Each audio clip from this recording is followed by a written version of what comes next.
Hello guys, this is your friend and we are back with a new fanfic. Which is what if Naruto get ignored by his teammates and met Anko and he fall in love her part 1. And if you enjoy this fanfic then please press the like button and subscribe to my channel for more fanfic like this. And now let's start the fanfic. Uzumaki Naruto sighed in frustration and weariness. It had been 2 weeks since he had finally graduated from the ninja academy, albeit in unorthodox fashion, and his life was not what he had always hoped and dreamed that it would be. The first blow had been when the teams were announced and he realized that what he had hoped would become his new family consisted of 2 teammates who either hated or disregarded him and a sensei that wasn't much better than them. He had pulled himself out of that slump by reminding himself that all he would have to do to escape the dysfunctional team would be get strong enough to enter the next Chunin exams and advance in rank. After that he would be reassigned and his life would be back on track. This consolation lasted approximately 15 minutes into the team's first training session. His sensei was blatantly favoring the Uchiha like he worshipped the damn ground the stuck-up boy walked on. His other teammate on the other hand, actually did. Naruto had actually caught her hugging a bench that the genius had sat on, as if she were hugging him by conjunction. After managing to shake off both his rage and disgust seriously, that bench thing was sick. Naruto had been resigned to training by himself as he always had. This too seemed to be too good for the blonde, as he was quickly reprimanded by Kakashi for not following his instruction of, "Wait over there, I'll deal with you when I'm done with Sasuke." Which brings us back to his current position of sighing. That training session was 10 days ago and every day since then Naruto had arrived at the training grounds at the allotted time, since he'd been reprimanded when he was 5 minutes late one day, waited the 2 hours for his sensei to show up whilst trying and failing to block out the incessant chatter of the pink-haired banshee. When Kakashi did finally arrive, he would move the 20 or so paces to his spot, where he would sit for the next 4 hours and watch the Uchiha and his brown nosers train. Finally, after no recognizable signal, he snapped. "Fuck this. I don't care if that lazy, Uchiha-loving son of a bitch does report me to G-san, I'm out of here," he declared internally before getting up and running off.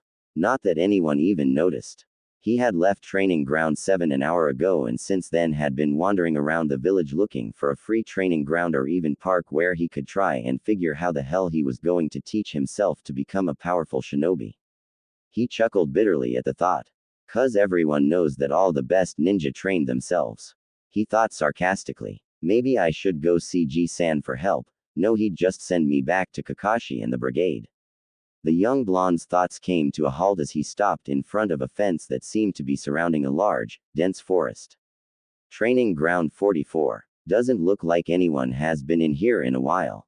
Oh well, that suits me all the better, he declared as he leapt over the gate, ignoring the graffiti scribbled under the sign, "The Forest of Death. Do not enter." Naruto couldn't hide the bright smile that adorned his face as he gracefully leapt through the heat trees of his new training ground. "This place is perfect," he thought happily, before suddenly coming to a complete stop. "What's that noise?" he whispered out loud as he tried to discern the nature and source of the strange sound. "It sounds like someone is crying," he realized as he got closer to the sound. The sound was painfully familiar to the blonde, bringing up a multitude of images, visions of crying himself to sleep at night, of being alone and afraid with no one to help him, of the desperate overwhelming yearning for the comfort of another. Shaking his head to rid himself of the painful memories and feelings, Naruto increased his pace and soon found himself in a clearing, about 100 yards across with a stream flowing down one side. Sitting against a tree, with her legs pulled tightly to her chest and her arms wrapped around them, was the sobbing form of a woman. Her shoulder-length violet hair was strewn about her head as her body convulsed violently from her weeping. Her position brought on another torrent of memories within the blonde, this time of him as an 8-year-old. He was huddled in the back of his closet, curled in the fetal position and trying to keep the mob that had burst into his apartment from hearing his frightened whimpers. But it was for naught. Soon he heard the footsteps drawing closer and the horrifying click as his closet door was opened. He once again shook his head as he tried to forget the events that had occurred on his 8th birthday. He looked to the hunched figure and steely resolve filled his sky-blue eyes. "She won't have to suffer alone like I did," he promised internally as he approached the woman slowly. When he was finally within arm's reach of the woman, he was about to wrap her up in a hug, when the sound of a twig snapping echoed throughout the clearing. Before Naruto could even blink, she was up and facing him with kunai in hand. "Who are you? What the fuck are you doing here?" she yelled, her tone loaded with killer intent despite her tear-stained and puffy face. Naruto raised his hands in what he hoped was a pacifying manner. "Whoa, relax. I was just walking around when I heard your crying and decided to come find out what was wrong." He was going to continue, but was cut off when he felt himself pinned against a tree with the woman's kunai at his throat. "I don't know what the fuck you're trying to pull, kid, but I am Mitarashi Anko, feared interrogator and special Junin, and I do not cry." "You got that, punk," she roared, sending all the animals within a mile fleeing. 99 times out of 100 when in his current situation, Naruto would have been quaking in fear and saying his prayers. This however was not one of those 99 times. With how close the two now were to each other, he couldn't help but look into her eyes. They were a strange golden brown color and didn't appear to have any pupils. But what really caught his eye was the depth of sorrow and loneliness that they held just below the shallow mask of anger. "They're the same as mine, only with a different mask," he thought to himself. Unknown to him was that the woman was having similar thoughts. "Who the hell is this kid? His eyes have even more pain and loneliness than mine." It was then that she noticed the whisker-like scars on his face. "Oh, the Kyuubi brat, that explains it," she thought with a mental sigh, but was pulled out of her revelry by a sudden movement from the blonde. Naruto, having noticed that she had blanked out, chose to take advantage of the opportunity and quickly leant forward, outstretching his arms and pulling her into a tight hug. Anko was too shocked to say anything or offer any resistance as the boy pulled her into a loving embrace. "What is with this kid?" she thought to herself, whilst trying to work up the will to escape the unfamiliar, intimate moment. Despite everything in her telling to resist the hold, she couldn't help but get caught up in the comfort and warmth of the boy's innocent gesture. Anko was once again pulled from her thoughts, though this time it was by a low gurgling sound coming from the kid. "Perverted bastard," she yelled as she quickly freed herself from his grasp and leapt back, taking up a defensive stance with her kunai again, surprised to find it covered in fresh blood. "Oh fuck," she exclaimed quietly, slowly looking back to the boy. What she saw made her heart stand still. He had collapsed against the tree holding his throat, which was now sporting a gaping wound and gushing blood like a fountain. She quickly dropped the knife and leapt to his side, frantically trying to stop the bleeding. "Fuck kid, I'm so sorry, I wasn't paying attention and my body just moved when you came at me like that. Oh god kid, please don't die," she pleaded desperately, watching in horror as the light faded from his eyes. "Fuck, I've gotta get him to the hospital quick," the frantic Kunoichi exclaimed as she picked him up and vanished in a swirl of leaves, praying to whoever would listen that the kid would pull through. Naruto awoke to find himself in a dungeon or leaky basement of some kind, laying in a puddle of what he seriously hoped was water. "Ah, so the brat finally makes an entrance. And here I was starting to think you were never going to pay me a visit," taunted a deep, almost demonic-sounding voice. Naruto sat up to find himself in front of a huge pair of gates, which appeared to be held together by a piece of paper with the word, "seal," written on it. "Oh shit," Naruto cursed under his breath. The fox just chuckled at the boy's reaction. "Do you know who I am, little one?" "Why yeah, why you're the nine-tailed fox, lord of all the demons," he stuttered back as a reply. Kyuubi gave an amused snort. "Not bad kid, you're smarter than I thought you'd be." Naruto shrugged. Having decided the fox apparently didn't mean him any harm, he started to relax. When you learn you have something sealed inside you, you tend to wanna learn about it, so I read some books on you that I found one time when I snuck into the library disguised as the Uchi. Kyuubi laughed deeply. "Ah yes, if I remember correctly, you checked out some books on how to come out of the closet, under his name, one of my favorite pranks." Naruto laughed at the memory, then realized something. "Wait, if you know about that, does that mean that you have access to my thoughts and memories?" he asked worriedly. "To put it simply, yes I do," Kyuubi answered plainly. "What the fuck? So you just sit here all the time looking through my private thoughts and memories? That's just plain sick," Naruto yelled angrily, feeling thoroughly violated. "Relax kid, I never go into your more personal stuff, when I can help it. The demon replied almost nervously. What do you mean, when you can help it? What have you been looking at, Fox? The blonde demanded. Kyuubi sighed. He really didn't want to get into this with the kid. Look, long story short, as a form of punishment designed by the fourth Hokage, the seal allows me to experience some of what you are going through on the outside. The catch is, it only lets me feel the negative things, so whenever you're sad or have been hurt, I feel the same thing. He just trailed off after this, as if he was remembering a particularly horrific memory. I'm so sorry, Kit. In your short life, you have experienced more pain than the rest of this god-forsaken village put together. And all of it is because of me. I'm so sorry, Naruto. The fox then lowered its head to the ground in an act of submission. Naruto could only watch, totally speechless, as the most powerful creature the world had ever known bowed to him as if asking him forgiveness for all the suffering he had caused.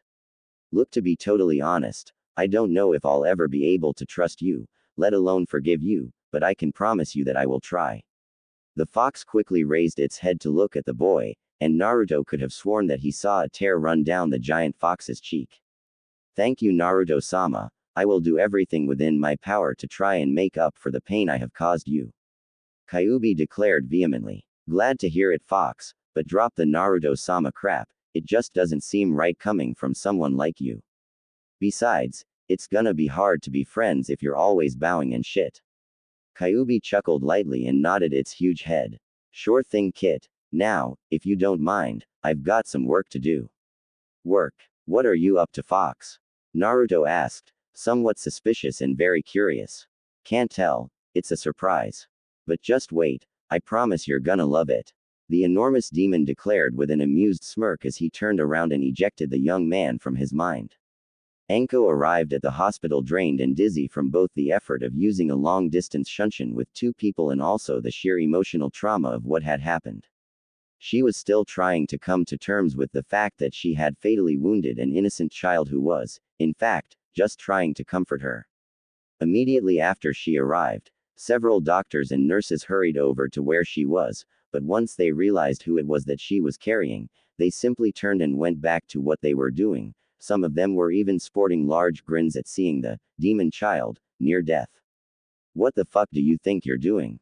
Get over here and help him, 'cause I promise, if this kid dies, a lot of you are going with him. She roared, getting the desired response, as she was suddenly surrounded by anxious doctors trying to assess the boy's condition. It appears as though the wound has already closed, but that he had lost a lot of blood. Even with the boy's condition, it will take him a few days to recover. The apparent lead doctor announced after a few minutes of frantic assessment. Nurse, take the boy to the private ward, and make sure he gets extra special treatment. He ordered with a sickening smirk. Anko was sorely tempted to repeat the child's wounds on the doctor right then, but decided that the child took preference for now. Picking him back up into her arms, since none of the staff wanted to be near him, she followed the obviously terrified nurse to a room on the far side of the hospital, in what appeared to be an abandoned wing that had been closed for years. Ignorant pricks probably trying to keep him away from the normal patients. She thought bitterly as she lowered him into the ragged bed.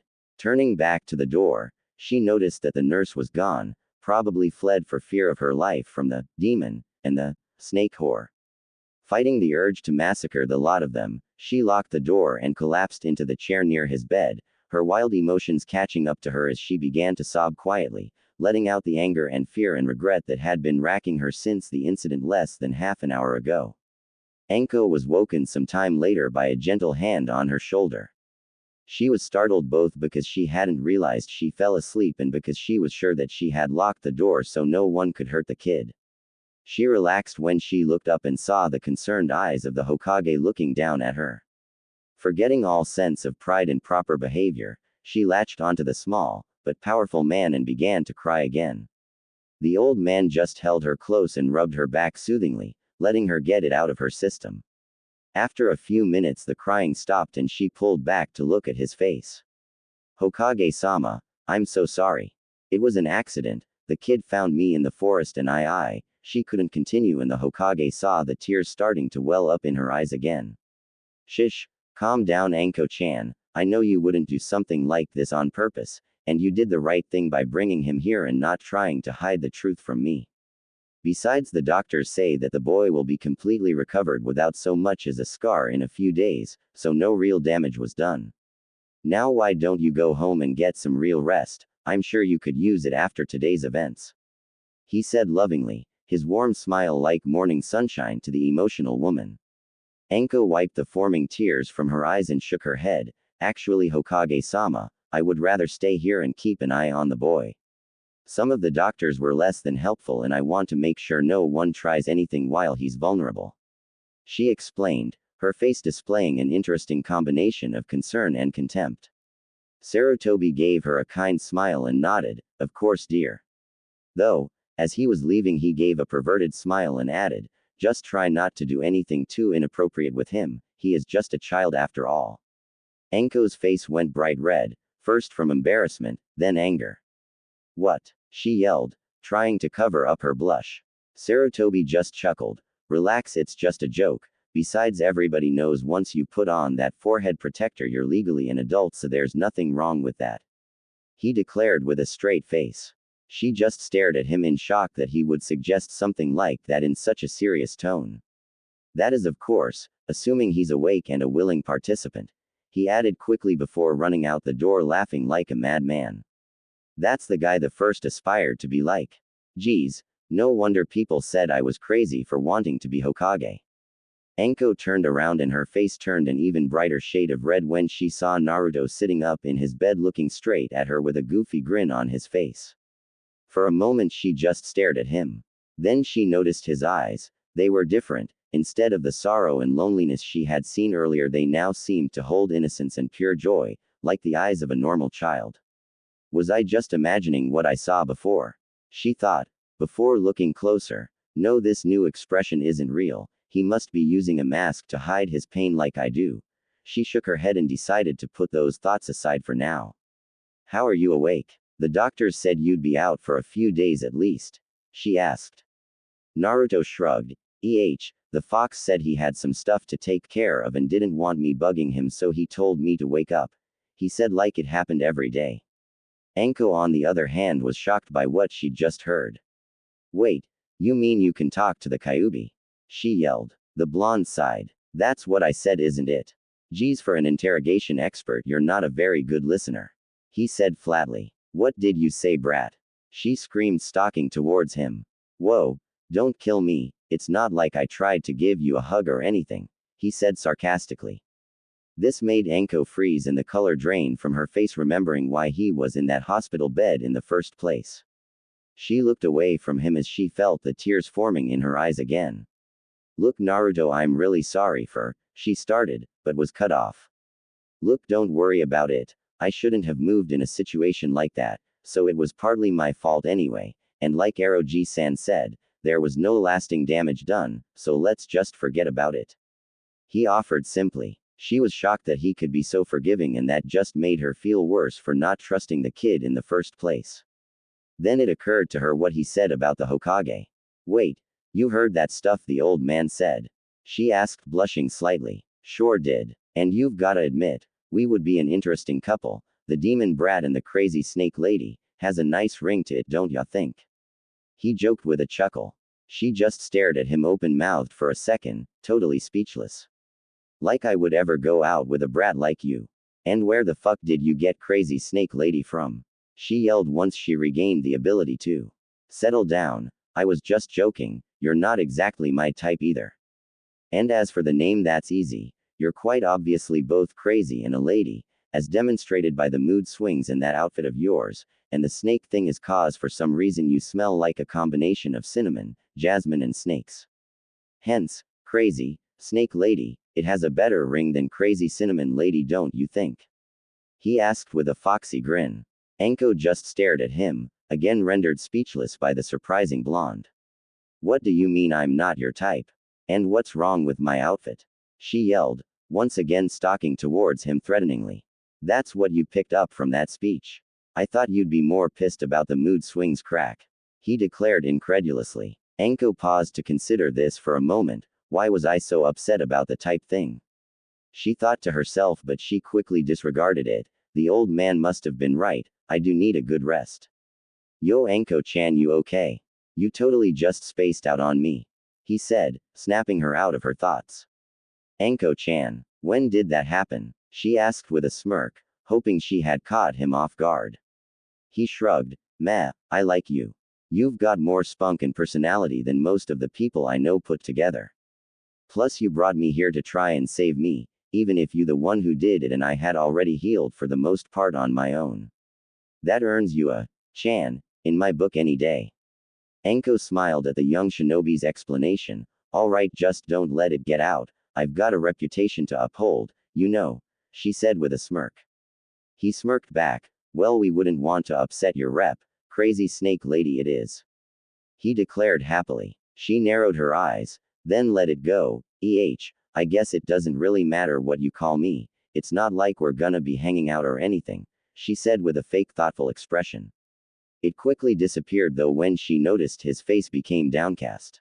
There's that look again, like in the forest. How can someone so young have eyes with more pain than mine?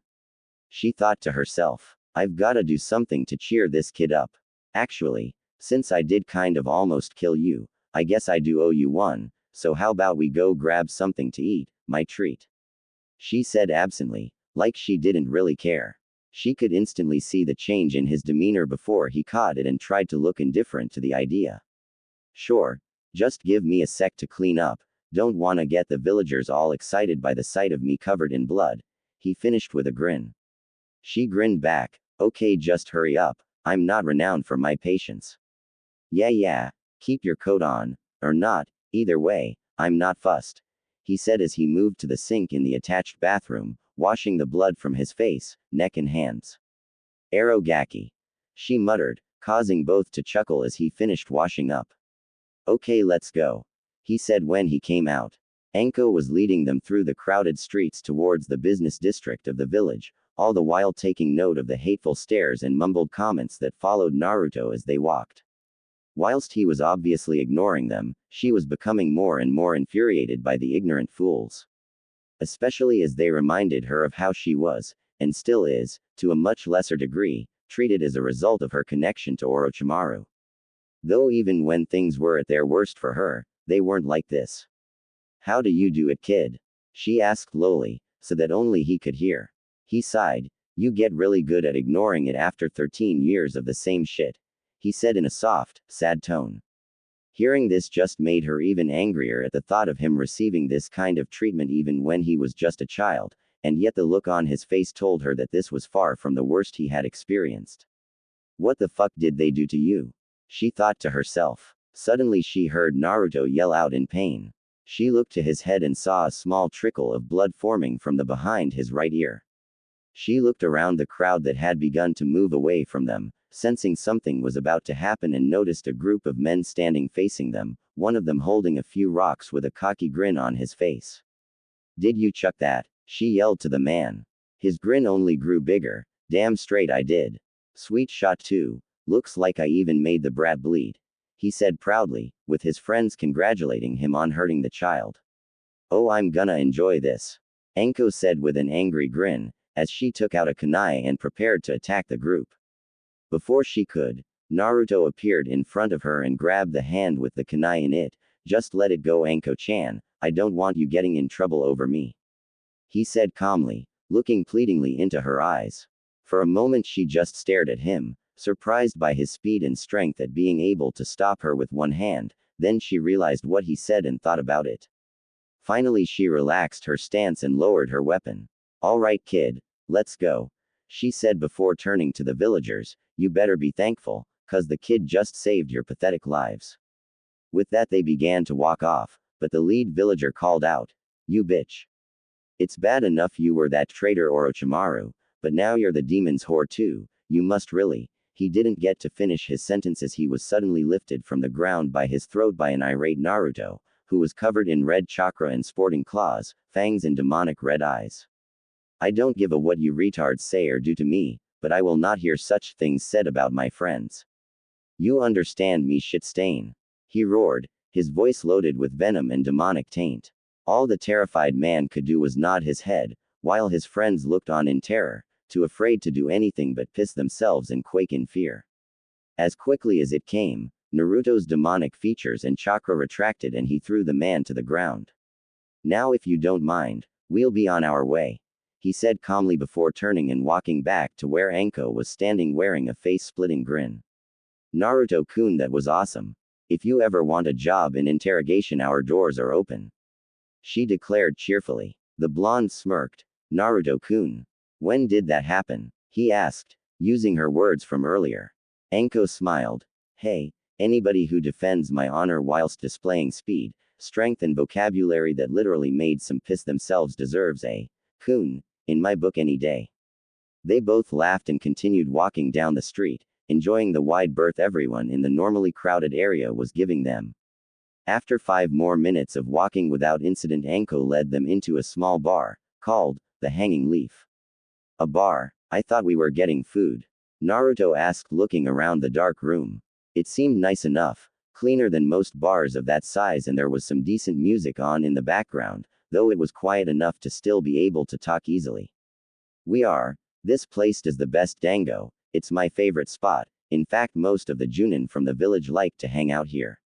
Naruto nodded, trusting her opinion on the matter, though he couldn't help but think he was missing something. Seeing the unsure look on his face, Anko tried to convince him. Come on, trust me, it'll be fun, she said, playfully putting her arm around his shoulders and giving him a confident smirk. It seemed to work until, Naruto. What are you doing here? And why are you with Anko? And why are your clothes covered in blood? Kakashi asked, popping up from seemingly nowhere. Ah, Naruto muttered under his breath, but Anko caught it since she still had her arm over him. Kakashi, how do you know the kid? Anko asked, since she hadn't noticed the two ever meeting before and Kakashi's presence seemed to be upsetting her young friend. I'm his sensei, Anko. I thought you would have known that, Kakashi answered curtly, earning a growl from Naruto, who didn't appreciate his tone. This made Kakashi raise an eyebrow, wondering what the relationship between the two of them was, especially considering the way she was leaning on him. Really? I didn't know you had a team. I thought you just took the Uchiha brat as an apprentice since you never mentioned anyone else, Anko said in a genuinely surprised tone, eliciting another, even angrier growl from Naruto. Never mind that. Naruto, answer my questions, Kakashi said rudely. Naruto clenched and unclenched his fists, trying to remain calm despite the obvious insults his sensei was throwing around. Anko saw this and understood completely, but knew it would be bad for Naruto if he lost it like before. Take it easy, Kakashi. Me and Naruto just ran into each other earlier and I accidentally gave him a little cut, hence the blood, and to make up for it I'm treating him to some lunch. See, no problem. Come on, Naruto. See you later, Kakashi, she said as she started to walk towards a table with her arms still over Naruto to bring him along. Kakashi grabbed onto Naruto's arm and pulled him back so that he was facing him. You will answer questions when I ask them and you will not leave until you have been dismissed. You got that, Genin? The copy nin commanded, placing extra emphasis on Naruto's rank. Naruto's eyes flashed red and he could feel his teeth and nails growing as he almost lost his control. Again, Anko saw this and was severely tempted to let Naruto knock the arrogant Junin down a few pegs, but knew the trouble wouldn't be worth it, so she gave his arm a reassuring squeeze, trying to calm him down. Naruto felt the relaxing sensation and looked into Anko's eyes, which seemed to be pleading with him to calm down. Kakashi saw Naruto look away from him and took it as a sign of disrespect and grabbed the boy by the front of his jacket, lifting him so they were eye to eye. Kakashi, that's enough, Anko yelled, shocked at her former friend's behavior. Don't worry, Anko-chan. It's okay, Naruto said, interrupting her and taking a deep, calming breath. I'm sorry, sensei. I assure it won't happen again, he promised calmly, all the while looking Kakashi dead in the eye. Be sure that it doesn't or I'll be forced to put you on report. The masked shinobi spat, then dropped him harshly before turning and walking back to his table where Asuma and Guy were staring at him with shocked faces, obviously surprised by his behavior. Come on, Naruto-kun, let's go somewhere else, this place seems to be full of tonight, Anko said, glaring at the silver-haired nin's back. Thanks, Anko-chan, but I'm not really hungry anymore, maybe some other time, Naruto replied, turning to leave. Sure, Naruto-kun, I'll see you round, she said, not really knowing what she should do. Yeah, see you round. And with that he disappeared in a swirl of red flames. Everyone was shocked to see this. How can he use Shunshin already? And his own variant too. Did you teach him that, Kakashi? Asuma asked his old friend. Him. This pathetic excuse for a ninja probably hasn't taught Naruto-kun a damn thing, too busy focusing on that fucking Uchiha. Anko spat, having trouble holding back from hurting the man who had hurt her. Naruto-kun. Whoa, where the fuck did that come from? My Naruto-kun. Damn, I really need to go to bed and get some rest before I lose it and molest the kid, she thought to herself, ignoring the blush that arose with that particular image. Is that true, Kakashi? Guy asked, with more than a hint of disappointment in his voice. Oh, like you guys do any different? We all know you do the same thing with Neji and Choji. You have to focus on the most promising student, it's just how things are. Kakashi defended angrily. Are you stupid, Kakashi? I don't favor any of my students, and if I did, it would be the one that needed my help the most, not the most promising, as you put it. Asuma yelled back, truly upset that his friend would do something like this. I agree with Asuma. If anyone on my team has gotten special treatment, it'd be Lee, because he needed the most help, but even then I always made sure that my other students didn't suffer because of it. I'm very disappointed in you, Kakashi. Guy added. Kakashi just glared angrily at them. What would any of you know about it? None of your students have a tenth of Sasuke's talent or potential. And besides, the council is well aware of my training methods and they support me fully. He finished with a proud smirk. The council, huh? Well then I take it the Hokage knows about them too, since we report to him, so the only way they'd know was if he told them, right, Kakashi? Anko asked spitefully, knowing the answer already. You can't tell him, Kakashi yelled, realizing the trouble he would be in if the Hokage found out. I'm afraid I have no choice. This is a matter that affects the well-being of not only some of his ninjas but also the village as a whole. We can't have undertrained ninjas carrying out missions, nor can we have incompetent teachers wasting potentially awesome warriors.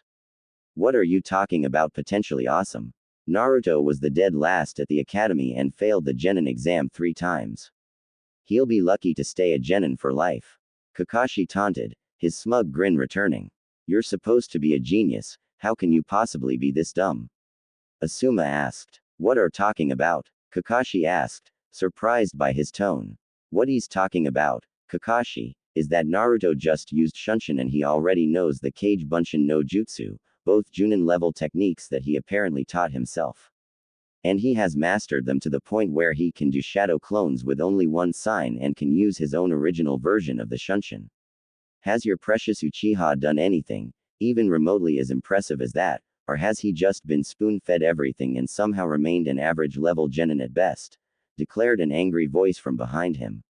Kakashi slowly turned to see the one who had spoken so harshly to him, though he already knew from the voice who it was.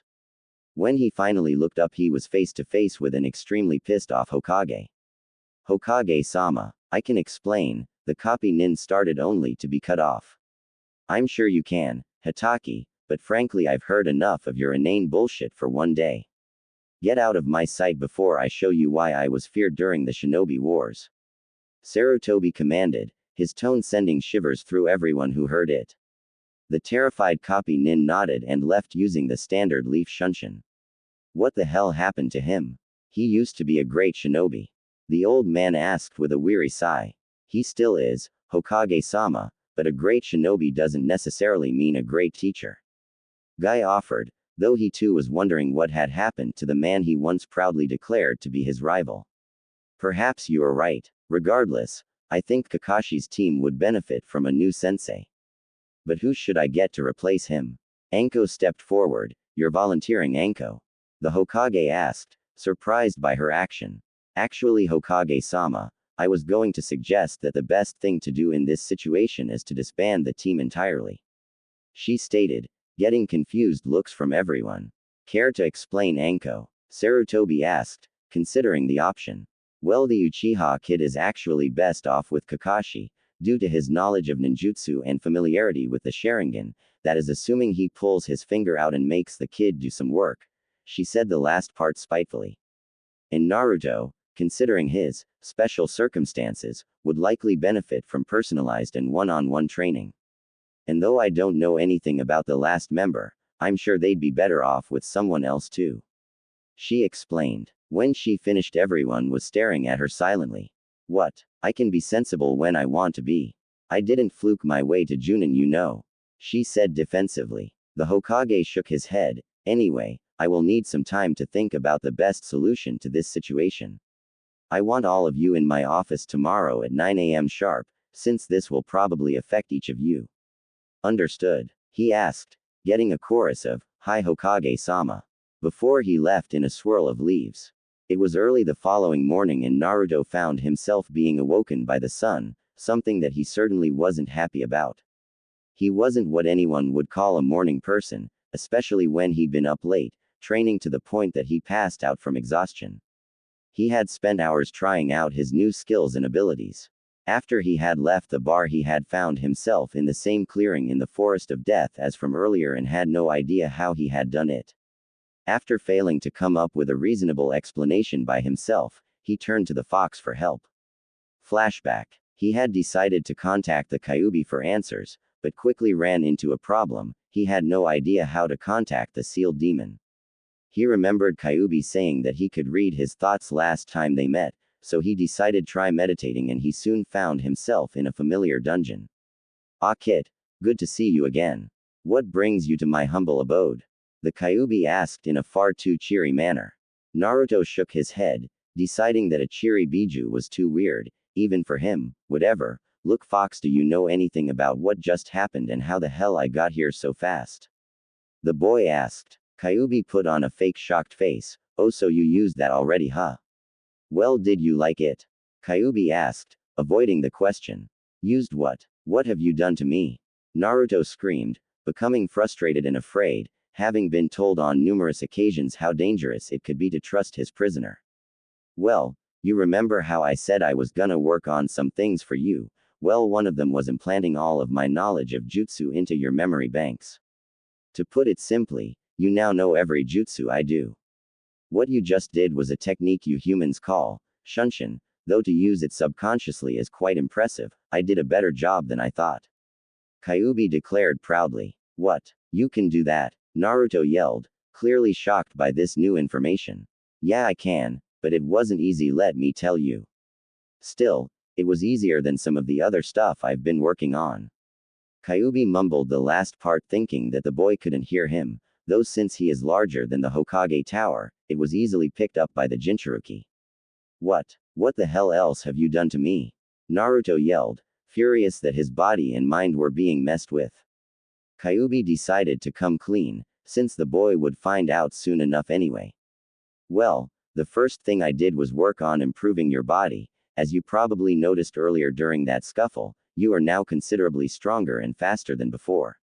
And before you say it, I set up a high-level genjutsu which will allow the effects to become visible gradually over time, so no one should be too suspicious about them."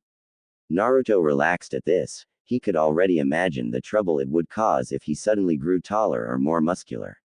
"Well, thanks, I guess, though, I feel kind of bad. Isn't this like cheating? I mean, I feel like I should have to work for these things like everyone else has too," the blonde explained, sounding guilty. Surprisingly, the demon lord sighed. "Look Kit, I know you probably don't like the idea of me doing this for you, but consider this compensation for all the struggling and suffering you had to endure throughout your life. I would not be doing this for you if I didn't know that you had earned it. Besides, that Uchiha bastard is being given essentially the same thing, though not to the same extent, but like I said, you deserve it more than him." Naruto thought about this for a while. Sure, he had to admit that he did like the new power and knowledge he'd been given, but he still felt kind of guilty for not doing anything to earn it, at least in his mind. Kyuubi had said that he had earned it through suffering, and he couldn't deny that he had had his fair share of that. Maybe it was time for him to get to do something the easy way. "You know what, Fox? You're right, maybe I can just accept this gift, thanks," he said sincerely. "You have no need to thank me, Kit. I'm just trying to say you back for all the shit you've taken cause of me over the years. Besides, I haven't even told you the best part yet. Kyuubi said with an appropriately foxy grin. Wait, there's more. What more could you do? Naruto asked, excited and still somewhat apprehensive. He didn't know how many more surprises he could take today. Well, in your research about me, I assume you heard about how each of the Biju have a certain trait or ability, right? Naruto nodded, eyes wide as he guessed where this was going. Well, like Ikibi has control over sand or Nibi has control over fire. I too have a special ability, complete physical manifestation and control over chakra. Basically, I could project my chakra into the world and have it take whatever shape or properties I wanted. That, when combined with my near-limitless chakra reserves, is what made me the most powerful of the Biju. Kyuubi smiled, seeing the boy's face light up with anticipation. And now I have given this power to you. Now, granted I wasn't able to give you all of my chakra permanently because it would either kill you or turn you into a demon. But, what I have done, is drastically increase the rate at which our chakras are merging. That means that in about a year or so you will have all of my chakra. And since it will be merged with yours, it will be totally harmless and you won't grow tails or anything. In the meantime though, try not to use my chakra unless absolutely necessary. I'm still not sure what effect it may have on you. The demon warned gravely, getting a nod from the boy. Sure thing, Kyuubi-sensei, I'll only use your chakra if there is no other choice. The blonde promised, practically bouncing with excitement over his new abilities. Kyuubi-sensei, the demon asked, somewhat puzzled by the new title. Sure, I mean you did just teach me a bunch of stuff, didn't you? Makes you more of a sensei than Kakashi has been, so I figure it fits. Anyway, I'm anxious to try out some of my new stuff, so I'll talk to you later, sensei. Kyuubi nodded with a grin, and soon Naruto found himself back in the real world, where he eagerly set about testing his new abilities. Flashback end. And so, Naruto had spent the rest of the night going through the knowledge and abilities that he had gained from his tenant. He discovered quickly that the fox didn't actually know very many jutsu, mostly because he never really needed them. He knew a few basic elemental techniques, such as low-level fire and water jutsu, and some ninja skill techniques like the shunshin and replacement jutsu, from when he would take human form and screw with the villagers, but his primary ability had always been his chakra manifestation, so this is what Naruto spent the bulk of his time practicing. It took some effort at first, mostly due to the blonde's still less than impressive chakra control, but eventually he managed to pull the chakra out and get it to maintain a shape for a few minutes. He had found that when he concentrated hard enough, he could get his chakra to take any form he wanted, from sharp claws and blades to dense, club-like weapons. He found the easiest way to do this was to gather the chakra around one of his body parts, especially his hands, then form it into the desired shape. He figured that with practice it would become easier and he might be able to make more complex and versatile shapes and maybe even projectiles. He had also inadvertently discovered that when the chakra was covering a body part, it protected it to a certain extent. Once he discovered this, he tried to cover his entire body, creating a sort of protective shroud. Unfortunately, he simply didn't have that level of control yet, so he could barely manage to cover his arms. He decided to continue working on that technique, as it could prove invaluable during battle. Overall though, he was very pleased with his improvements and couldn't wait to try them out in a real combat situation. Though in reality he was beginning to doubt he would ever get such a chance, since his team had so far only done dozens of those pointless D-rank missions. And it didn't look like that would be changing anytime soon. And even if it did, he would probably be used as a human shield for the precious Uchiha. Even so, he decided that he should head to his scheduled team meeting, especially since after the altercation at the bar yesterday, he didn't want to piss off Kakashi any more than he already had, though secretly he was hoping for a chance to test out some of his new abilities on his bastard sensei, or teammates.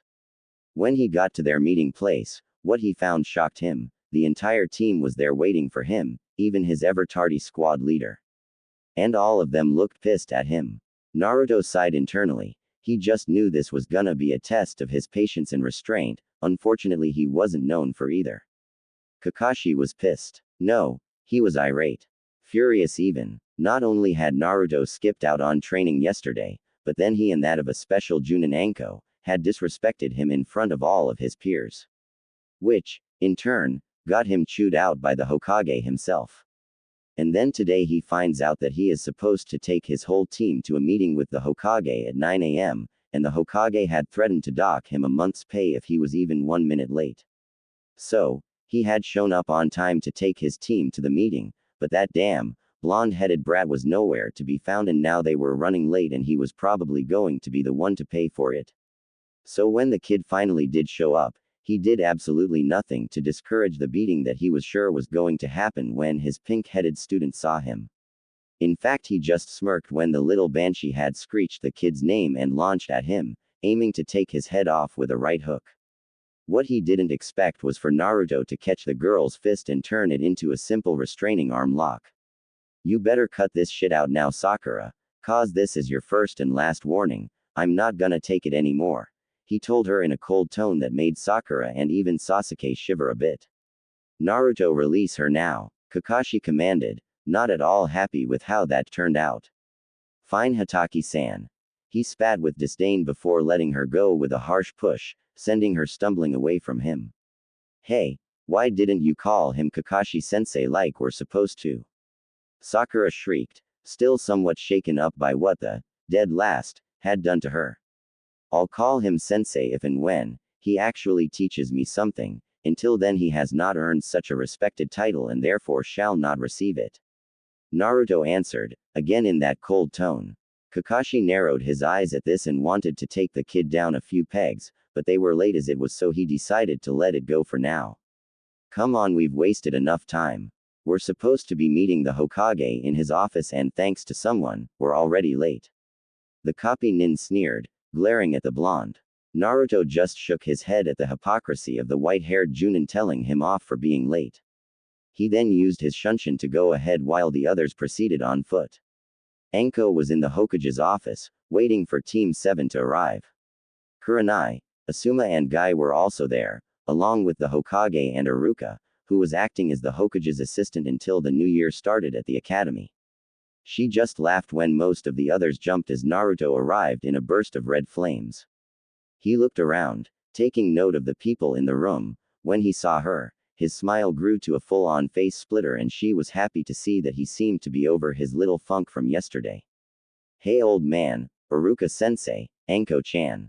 I heard you wanted to see me," Naruto said, not taking his eyes of Anko, a fact that nobody failed to notice, causing some to chuckle and others to furrow their brows in confusion. "Yes, I did, but I'm afraid that we'll have to wait till the rest of your team shows up. You don't happen to know when that will be, do you?" the Hokage asked, already displeased that he was having to wait after threatening Kakashi not to be late. "Probably a few minutes. They left at the same time as me, but since I used my shunshin, I got here a little quicker," he said with a smirk, finally looking at the Hokage when he gave his answer. Sarutobi just nodded. "How did you learn that technique, Naruto-kun? It's obvious Kakashi-tem didn't teach it to you, so how come you can use it?"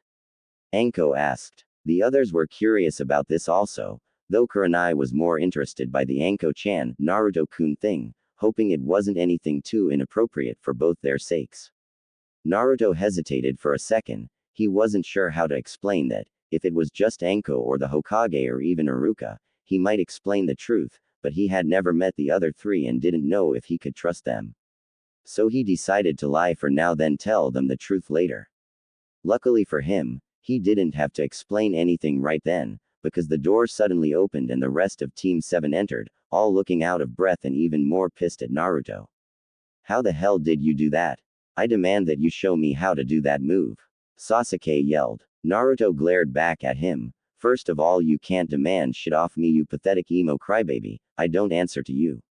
Secondly, even if I wanted to teach it to you, which I don't, you wouldn't be able to do it, because you've got fuck all chakra and shit control over what you do have. So how about you get the fuck out of my face before I'm tempted to do something you'll regret," Naruto commanded, with so much power and authority in his voice that made even the Hokage flinch. For a while after the little outburst everyone was silent, most staring in shock at Naruto, wondering where all of that came from. Anko on the other hand was fighting not to break out laughing since she figured it wasn't the time or place. She was, however, sporting a face-splitting grin.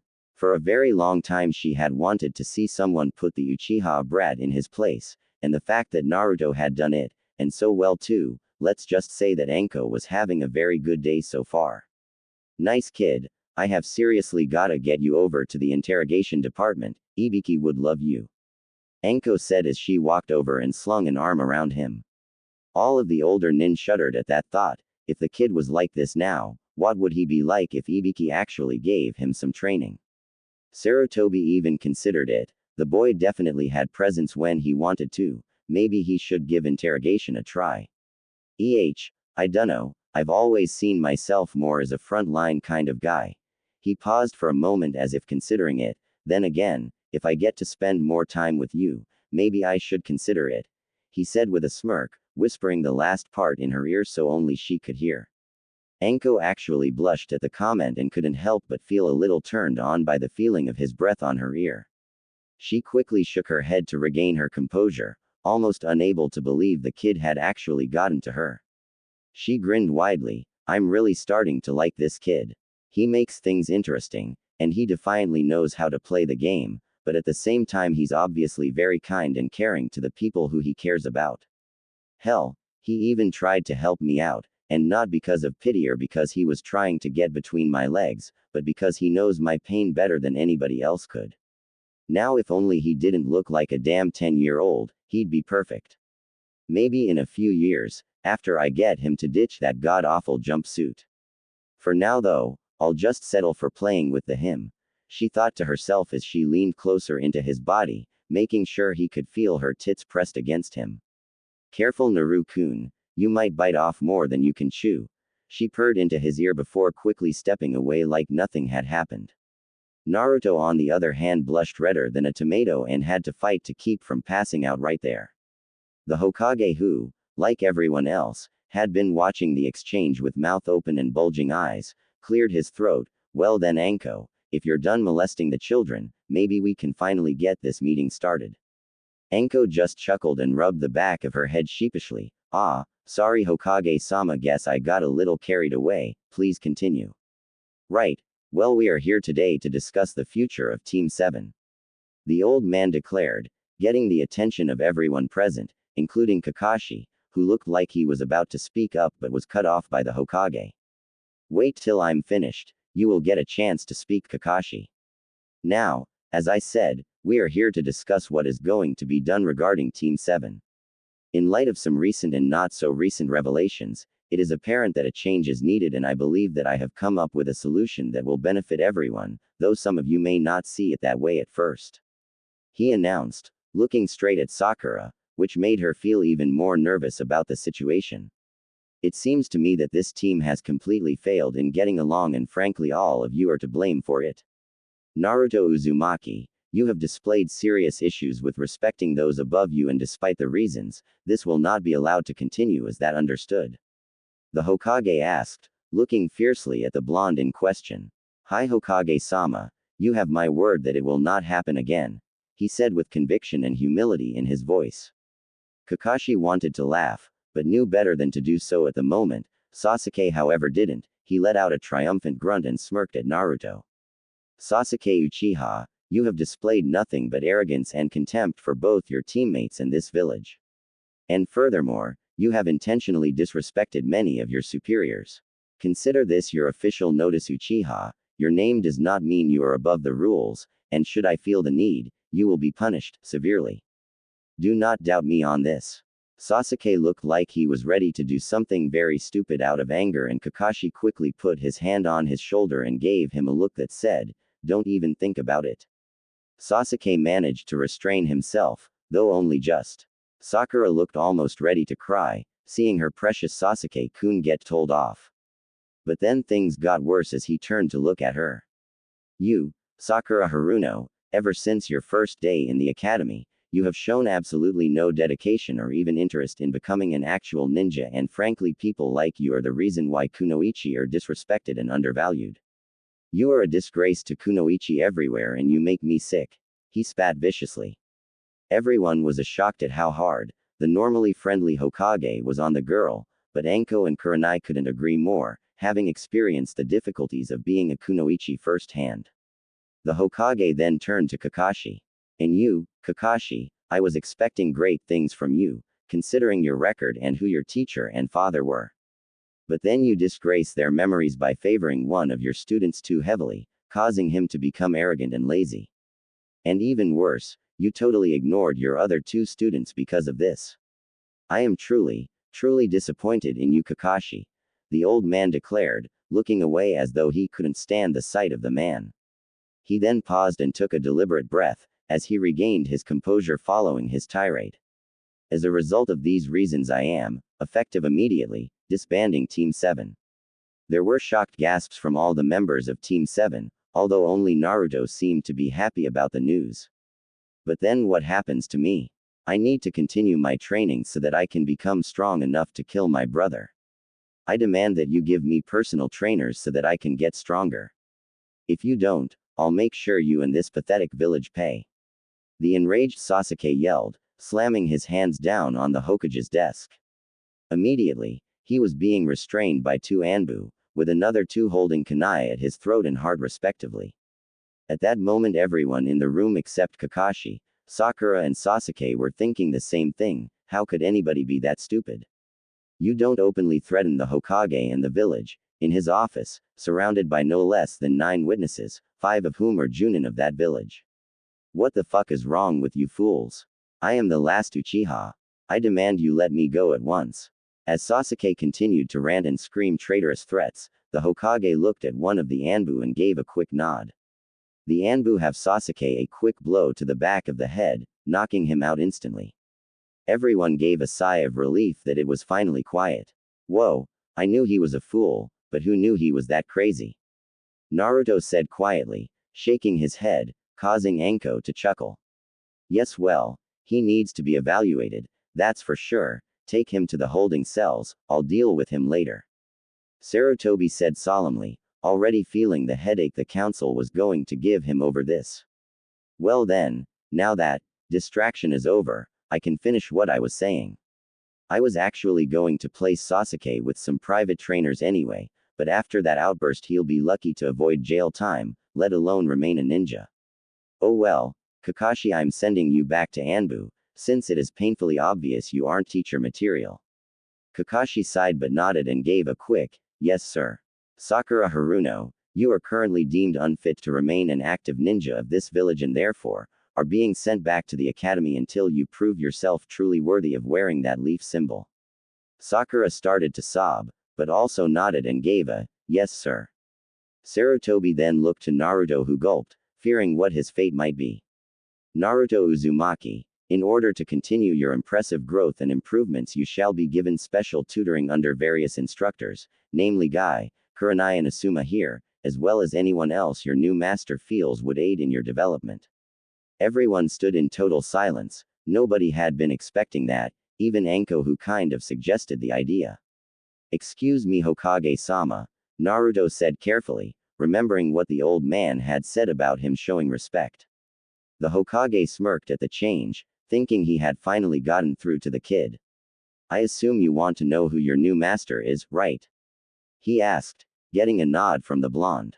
Hi Hokage-sama. He said excitedly but still carefully, so as to still be respectful. Well, it happens to be someone that you already know, in fact they are in this room right now. He said with a smile, hoping the boy would be happy with his choice. Naruto looked around the room then back to the Hokage, Iruka-sensei. Everyone else in the room instantly face-vaulted, even the usually stoic Anbu guards. Naruto just started laughing hysterically. Everyone quickly recovered realizing it was a joke. Sorry, but I couldn't resist, it was just too sweet a shot. Anko stepped up and smacked him on the back of the head. Brat, this is why everybody thinks you're stupid. Naruto rubbed the lump on his head and smiled sheepishly. Sorry Anko-sensei, I'll be good, don't worry. He promised with a happy grin. That's better kid. Now, if there is nothing else, I'd like to get started on my new apprentice's training. Anko said with a sadistic smirk, making Naruto gulp and everyone else pity the poor kid. Ah, sure Anko, go for it, just talk to the others when you want them to help him out. She gave a nod and looked at the others telling them they'd talk about it later, they all nodded back then left. Anko and Naruto were about to leave too, when Sarutobi spoke up again, and Naruto, we all have high expectations of you son, do your best and don't let us down. Naruto smiled back, don't worry G-san, I promise I won't and I never go back on a promise. The Hokage and Anko shared a smile and nod as they left. G-san huh, well at least it's better than old man, and Hokage-sama just didn't feel right coming from Naruto, so I guess I can let it slide. Sarutobi said quietly with a warm smile. Iruka smiled back and nodded. I just hope Anko doesn't rub off on him too much. Naruto is bad enough as it is. I don't even want to think about him with a sadistic streak, the scarred Chunin said. Both men shuddered at the thought.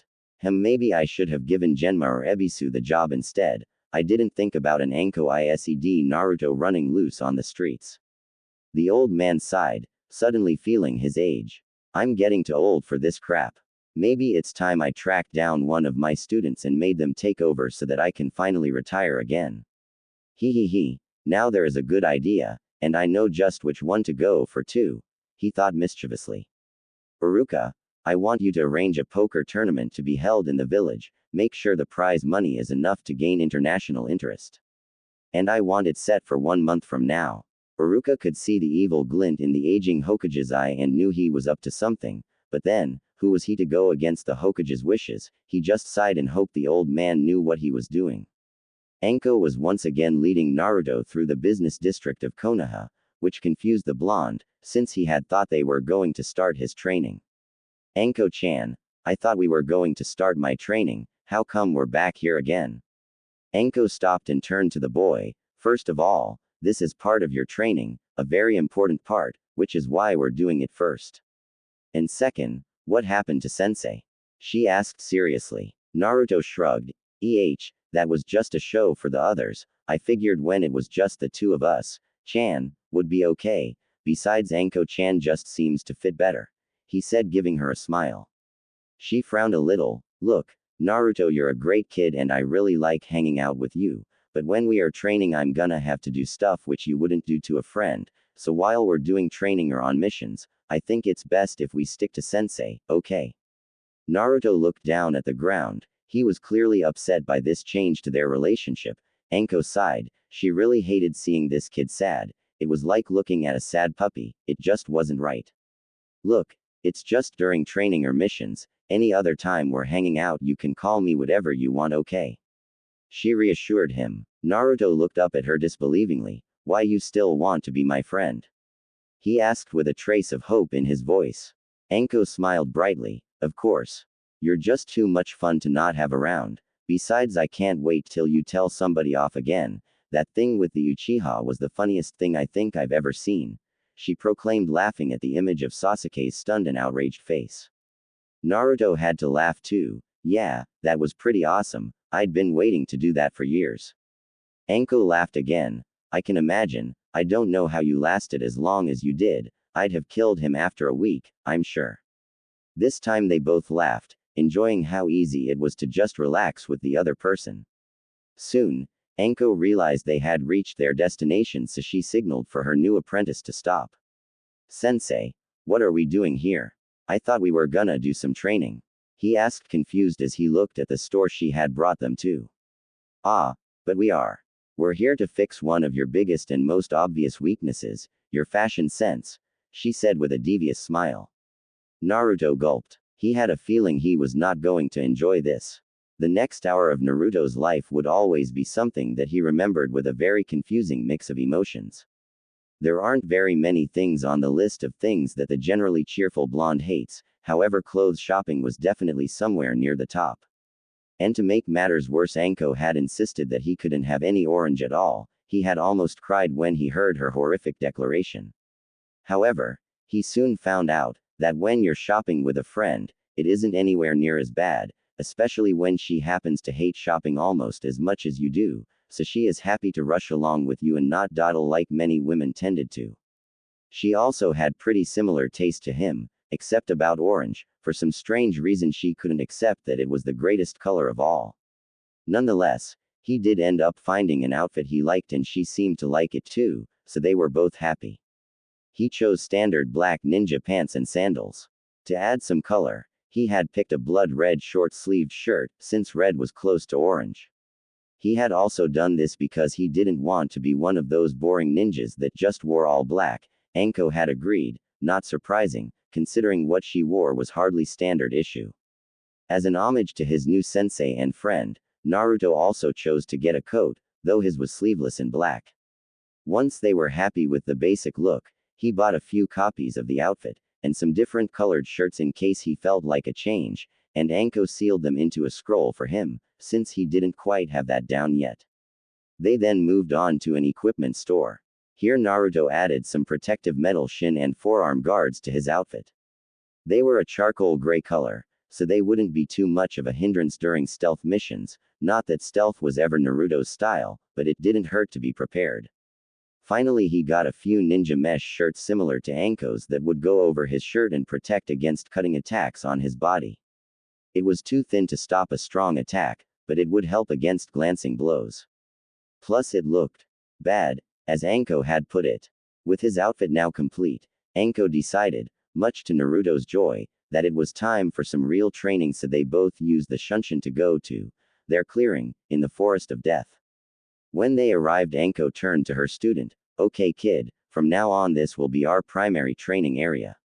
"Why here?" Naruto asked, though he answered his own question as he looked around the clearing. It was a decent-sized open area, so space wouldn't be an issue. It also had a small stream to one side, should they need water-related training or just somewhere to cool off. For some reason this thought conjured a mental picture of Anko in a bikini, dripping wet coming out of the water. Needless to say, Naruto had to quickly sit down to avoid showing how much his body had appreciated that image. What the hell was that? He thought to himself. Anko blushed slightly, having seen why the boy had quickly sat down. If that's what it's like at 13, what will it be like when he's fully grown? She thought to herself, crossing her arms to hide her own arousal at that thought. Well, as you can see, it covers all the basic terrain settings: grass, dirt, water and trees. Plus it is secluded enough that we can both let go without worrying about damaging the village or any bystanders. And finally, because it's hidden, we don't have to worry about anyone spying or interrupting us, since only you, me and the Hokage know about this place. And before you ask, I had to tell him in case he needed to find us for some reason. She explained in an attempted lecture voice that just seemed wrong coming from the jovial Junin. Fair enough. So what are we gonna start with, Anko-sensei? Naruto asked excitedly. Anko smirked. Gotta love the kid's attitude, she thought to herself. First thing we have to do is have a little spar, so I can see where you are currently at and what needs to be improved. It'll also give you a chance to see my style and some of the moves I'm probably gonna be showing you. We'll do taijutsu only for now. Now, you ready? Good. Let's do this. She yelled as she lunged at him. She went for a high spin kick that Naruto quickly ducked and tried for a low sweep, which she leapt over. She then tried for an axe kick as she was coming down, but he rolled out of the way and jumped back, creating some distance between the two. He quickly got into the modified stance that he had learned through Kyuubi's technique transfer. Anko paused for a moment to consider his strange stance. Where did he learn that? She wondered. She then shrugged and decided to ask later, before she charged at him again. The spar continued for about 20 minutes, with both combatants landing their fair share of hits, and though Anko had landed more shots, Naruto seemed less affected by the match as a result of his legendary stamina and the fox's healing. Anko was surprised. His taijutsu was mid to high chunin level at least, and when combined with his stamina, healing and natural tenacity, the kid was a formidable opponent. Hell, with a bit more practice and polish he would be able to beat most Junin in a taijutsu match. Great job, Naruto. If you keep working at it, your taijutsu could rival someone like Kakashi Tem or Asuma. And that style seems to suit you perfectly. I think you'll be better off trying to develop it, rather than trying to learn mine. Just where did you learn it anyway? It's nothing like the academy style, and I know the masked jackass wouldn't have taught it to you. Ah, it's kind of a long story, can we talk about it later? He asked, clearly not ready to explain just yet. Anko frowned at his avoidance. Okay, I guess, but I want an answer soon, got it? He nodded, albeit reluctantly, before his smile came back. Sure. So, what's next? Ninjutsu. I want you to show me all the techniques you've got that I haven't seen already, so you can leave out Shunshin. Anko said in her teacher voice. Naruto nodded and did some hand signs. Kaden. Hidongan Jutsu. He cried, putting a hand to his mouth and spitting out a small, but concentrated burst of fire. Anko nodded, somewhat impressed by the technique, though it certainly needed a lot of work. Naruto did another set of hand signs and called out, Sweden, Mizu Taiho Jutsu. A decent amount of water rose from the lake and fired in a concentrated stream at one of the nearby trees, leaving a considerable mark on the trunk. I know a couple more of each style, but those are my best ones. For some reason it's really hard to convert my chakra to the right element. He explained, looking a little embarrassed. Anko considered this for a moment. It's probably because you have a different elemental alignment. See, everyone's chakra has a natural alignment to at least one of the elements. It's possible that the reason you find those techniques hard is because you are a different type. Naruto nodded. He vaguely remembered Iruka explaining something like that at the academy, though he wasn't really paying attention at the time. Here, channel some chakra into this paper, it'll tell us what type you are. Anko said, handing Naruto a small piece of paper. When he put chakra into the paper, it split down the middle. A wind type, that's rare around here. Luckily for you, Asuma, one of the people who will be helping out with your training, is a wind type, so he can help you out with that and maybe teach you a few wind type jutsu. For now though, are there other techniques you know? Naruto paused for a moment. Well, that's it for jutsu, but I do have another ability. But I've only just started training with it, so I'm not very good yet. That's fine, just show me what you can do with it, she replied, curious about what this mysterious ability could be. Naruto nodded and started channeling chakra into his right hand, covering it in a blue glow. He then formed the ends of the fingers into razor-sharp claws. Anko stared at his chakra-encased hand. How can he do that? Is it shape manipulation or something more? She thought to herself, amazed by the strange ability. Naruto leapt to a nearby tree and swiped at it with his chakra claws, leaving 5 deep slash marks in the wood. Anko's eyes widened considerably and her mouth hung limp for a moment before she regained her composure. Naruto, I think it's time you told me how you learnt these techniques, she said sternly. Anko just stood in shocked silence, staring slack-jawed at her student. He had told her the whole story, from how he was treated as a kid, to meeting Kyuubi and his apology to Kyuubi's attempt at reparations. Wait, so does this mean that you don't actually look like what you look like now? She asked when she finally regained her composure. Naruto shrugged. I guess so, though I don't know what I look like without the transformation since I haven't tried to undo it yet. Do you mind if I see? I mean, it's just the two of us and you know you can trust me, right? Anko asked, hoping that the boy had developed some trust in her. Of course I trust you. You've never given me a reason not to. Well, except for that one time, he said, rubbing his neck as though it were still hurting. Anko looked down at the reminder of what she had done to him just yesterday, though it felt like so much longer. Naruto saw this and felt bad for reminding her. Hey, I told you not to worry about that, he said, trying to cheer her up. I know, but I still feel. She paused as Naruto gently lifted her head to look at him, though he didn't have to lift very far since he was much shorter than her. Look, if you're still feeling bad about it, how about you take me out tonight? We never did get to eat yesterday. He offered with a warm smile. She into his smiling face and blushed slightly. How does he do that? She thought to herself. He's been through, and is still going through, so much suffering and loneliness. How does he still trust in people, especially me? I almost killed him less than 24 hours ago, for fuck's sake. And not only that, but he goes out of his way to make me feel better. You are truly amazing, Naruto-kun. It's a date. For now though, let's get back to training. I want to show you some chakra exercises that might help you with that special trick of yours. And so she spent the rest of the day teaching Naruto various control exercises, including leaf spinning and tree climbing, then water walking once he perfected those two. She was happy to discover that Naruto was actually a very fast learner, when given proper instruction, and by the end of the day, his control had improved drastically.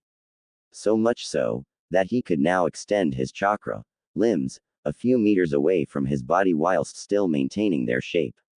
He could also create a full body shroud, though he couldn't move without losing concentration and dropping the shield. They figured this would change with practice though. Anko had just called a stop to training for the day and Naruto was resting on the ground trying to recover his expended energy.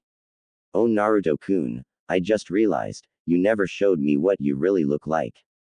Anko said suddenly. Naruto sat up and looked at her. Hey, you're right, I guess we got distracted and forget. Hey. Might as well try now, I suppose. Just give me a sec, I'll ask Kyuubi how I do it, he stated before beginning to meditate, hoping that this method of contacting the demon would work again. That's not necessary anymore, Naruto. A demonic voice sounded in the boy's head, making him jump slightly. Kyuubi, he asked out loud, getting a strange look from Anko. You shouldn't speak out loud, kid. People will think you've lost it. Just use your inner monologue. How come I don't need to come to your chamber anymore? He asked internally. I set up a mental connection to make communicating easier. This way you just have to think and I'll hear it. The fox explained. Naruto paused for a moment to consider the implications of this. Wait. Does this mean you can read all my thoughts now? He mentally yelled, feeling thoroughly violated. Unfortunately, yes. By the way, you can no longer claim to be a non-pervert. I've seen those images of your sensei you've been cooking up. I must say even I am impressed by your filthy mind, and I'm a 1,000-year-old demon. Anyway, that's not really the point. What matters is, yes, I can read your thoughts, and yes, it is kind of weird and intrusive, but since I'm little more than another part of you at this point, you shouldn't really be that bothered by it. The demon explained, somewhat uncomfortable with the topic and hoping to move on.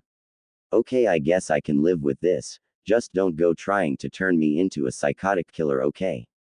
The blonde commanded sternly. A gravelly chuckle echoed through his head as the fox laughed. Agreed. Now, as for releasing my transformation jutsu, that's easy, just do the same thing you do for a regular transformation. And when it comes time to reapply it, I'll walk you through it, so you can do it yourself from now on. Great, thanks Fox. Naruto then turned his attention back to Anko, who was looking at him with a mix of worry and wonder. Well, she asked expectantly. It's okay, he explained it to me. Well, here we go, he exclaimed before performing the dispelling sign, causing a cloud of smoke to erupt around him. When it cleared, neither was ready for what the result would be. Both of them gasped at the same time and Anko had to seriously struggle to not jump her student and start molesting him, again. Naruto's true form was, simply put, gorgeous. He was 6 foot tall and quite muscular, not overly so, but definitely ripped. His face had lost all trace of baby fat and now displayed strong, rugged features. You could still tell it was Naruto, but he looked to be at least 17 or 18 years old now. Shit, Fox. What did you do to me? Naruto thought frantically in his head, trying to come to terms with what he looked like now. Relax, kid. I just aged your body a bit. Physically speaking, you are now 16 years old. Frankly, I think it's fitting. Underneath your idiot mask, you were always mature for your age. I just made your body catch up a bit. Besides, it was necessary for your upgrades. You can only do so much with a 13-year-old body. Whilst this conversation was happening, Anko was also holding an internal discussion. Holy shit, Naruto-kun is a fucking god. Look at those abs and that chest and those arms in his face. Fuck waiting till the kid is 16, I've gotta snag this bastard now, before anyone else gets a chance. Eventually they both finished their internal talks and looked at each other sheepishly, though for entirely different reasons. Naruto was nervous because Anko hadn't said anything since he transformed and he was worrying that she might think he was a freak, especially since she was just staring at him, and Anko was nervous cause she realized she had just been caught staring at her student in a less than teacherly manner. Anko-sensei, I understand if you don't want to be around me anymore. It's okay, I can teach myself, I'll even tell the Hokage that you're still training me so you won't get in trouble. He offered weakly, as though his heart had been torn in two, which was pretty much how he felt at the moment. His depressed tone and broken words quickly snapped Anko out of her stupor. Oh god, he thinks I think he's a freak. She thought frantically to herself. Naruto-kun, don't ever think like that.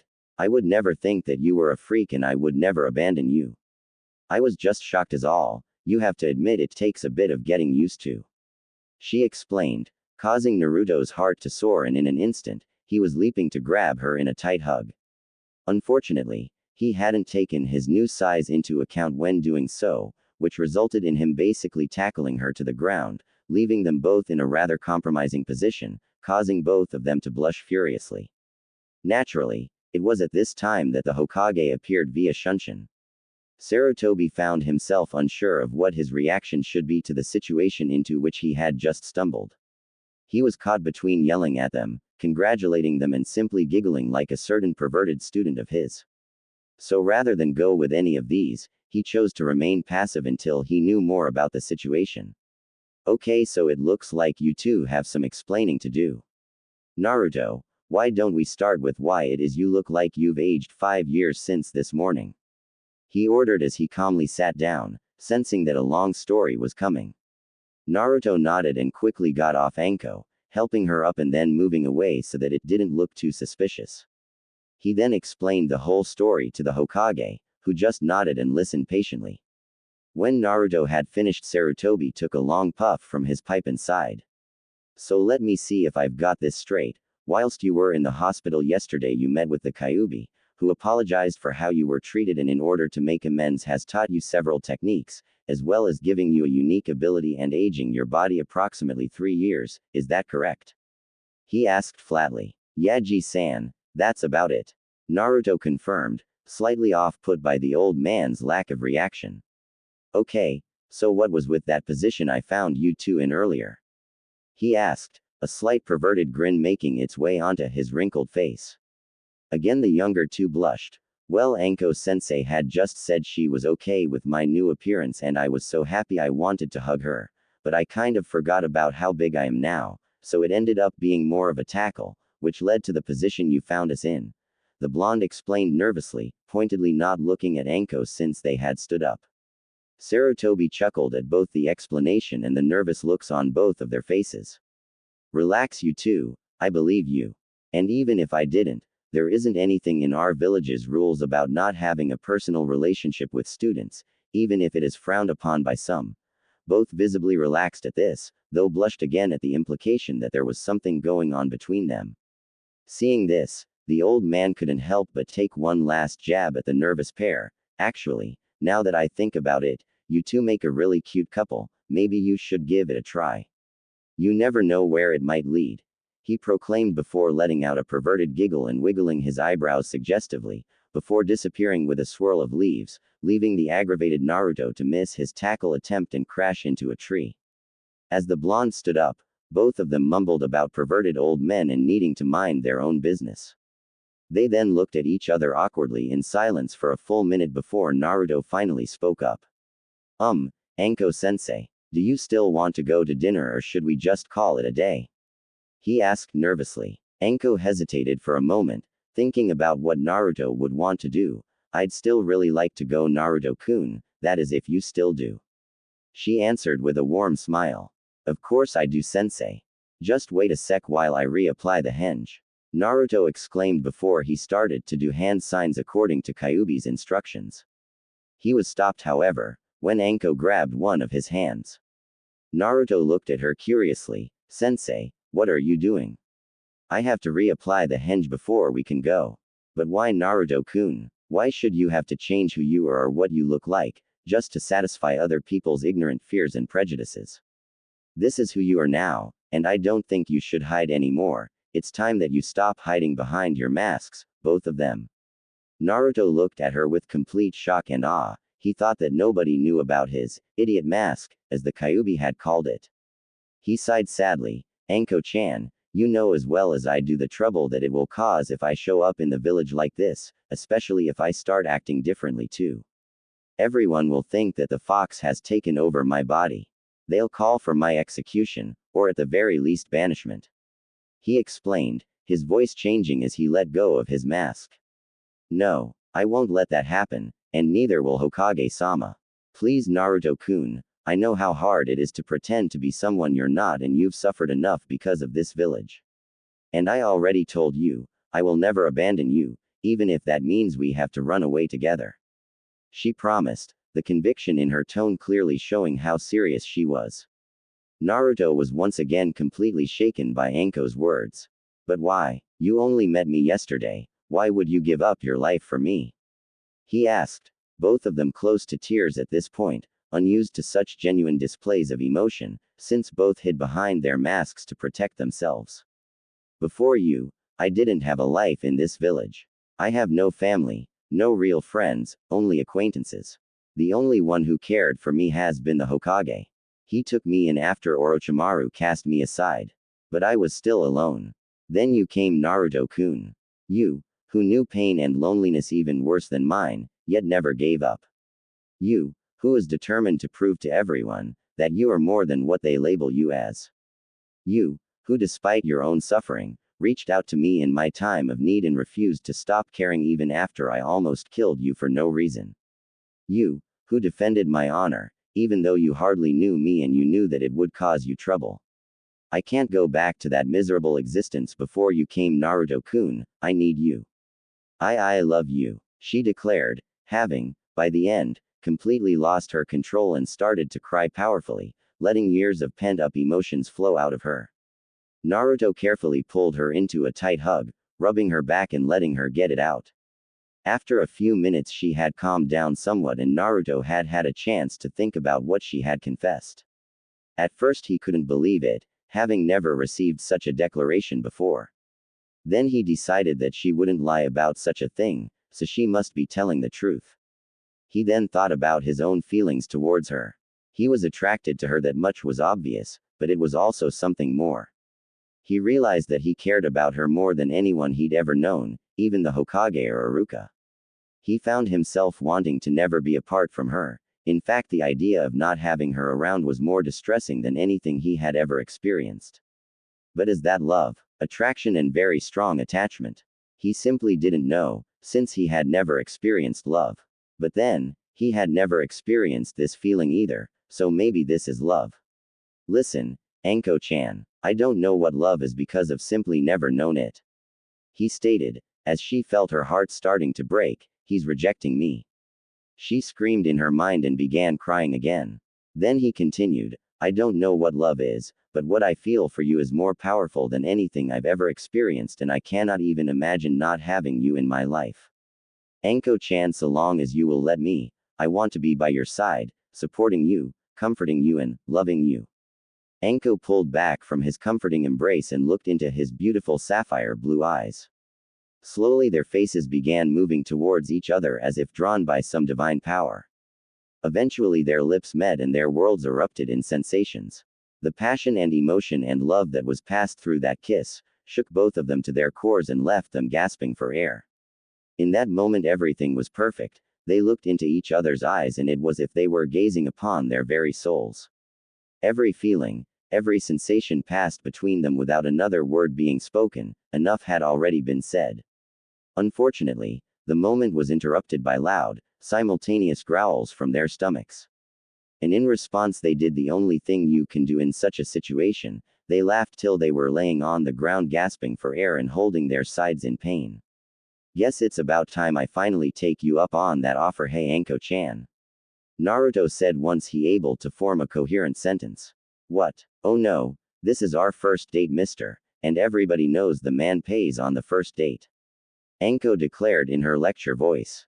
Naruto smirked. Well then, it's a good thing I'm only 13 and still a boy then, huh? He replied smugly. Anko's eyes narrowed for a moment, then changed as she plastered an evil smile on her face. Well then, since you're just a boy, I guess we'd better stick to just kissing for the next 3 years till you're a man. Naruto's smirk faded to a look of sheer terror and betrayal, which only worsened when she added, that's a shame too, 'cause I had some things planned out that would have made your wildest fantasies look like nursery rhymes. At this point, Naruto was fighting for consciousness as he was about to pass out from twin nosebleeds. Okay, so dinner's on me then. Naruto declared loudly, causing Anko to grin broadly.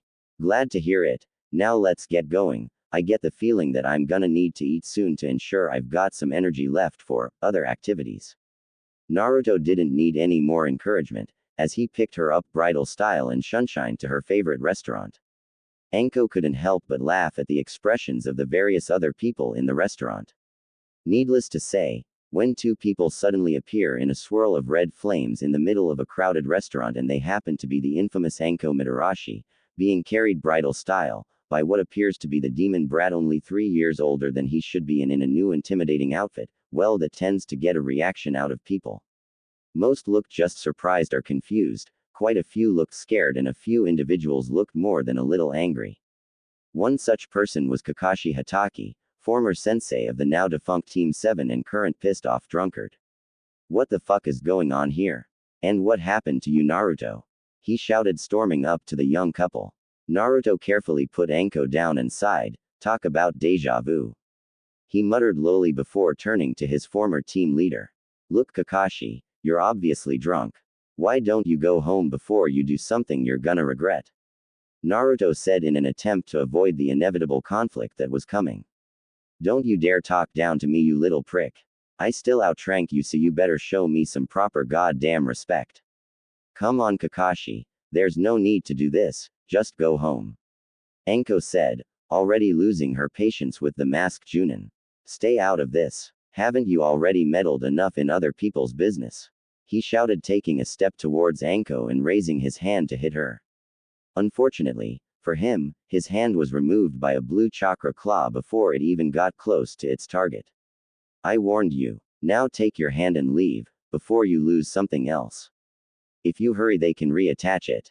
Naruto said in a cold, emotionless tone. Suddenly a team of Anbu appeared in between to two sides. What happened here? The lead Anbu asked. That fucking demon brat used Kyuubi's powers to cut off my hand and I didn't do anything. Arrest them, Kakashi shouted, holding his stump tightly to try and stem the flow of blood. The Anbu looked at Naruto, then Anko.